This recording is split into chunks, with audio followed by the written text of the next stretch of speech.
Hello, so my name's Ian Mew and I'm a doctor with Dorset and Somerset Air Ambulance, and I'm also on the DocBike motorcycle injury prevention bike. This week we're teaming up to raise awareness of those most vulnerable road users, people on two wheels. So people on two wheels are often involved in serious injuries and accidents. Vastly disproportionate numbers are killed or seriously injured compared to the number of miles they travel.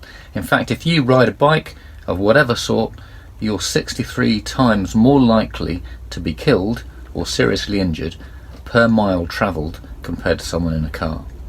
So yes, everyone's got to take responsibility for being safe on the road, but actually, as a bike rider, we've got to take some extra steps to make sure that we keep ourselves safe, so that no matter what other people are doing on the roads, we're not going to get hurt.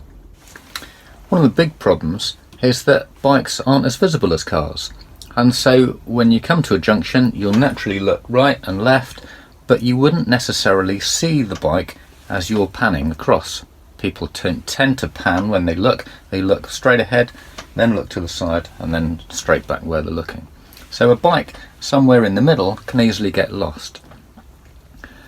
The other thing is that a bike coming towards you is very low profile. So if I throw a dart at your face, you're unlikely to either see it or be able to perceive the speed that it's travelling towards you in order to catch it before it hits you.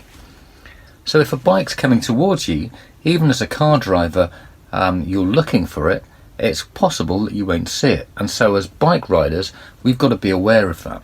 We've got to be aware that a car might pull out on us because they haven't seen us, and it's not because they're not looking, it's because we're a low profile vehicle, and travelling at speed we're even more difficult to see.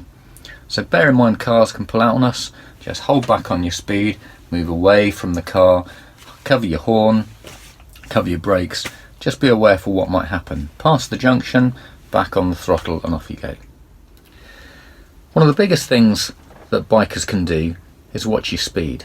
Now, I'm not just talking down a flat straight road, but know where speed is going to cause you harm.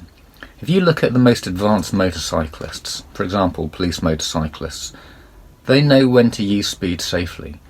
So they do use speed, a high speed, but they tend not to be involved in collisions, because where the risks are a threat to their life, they slow down, and by slowing down you give yourself more time to react.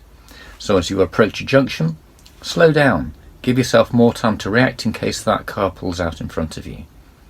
If you're filtering, slow down in case that car decides to change lanes right in front of you.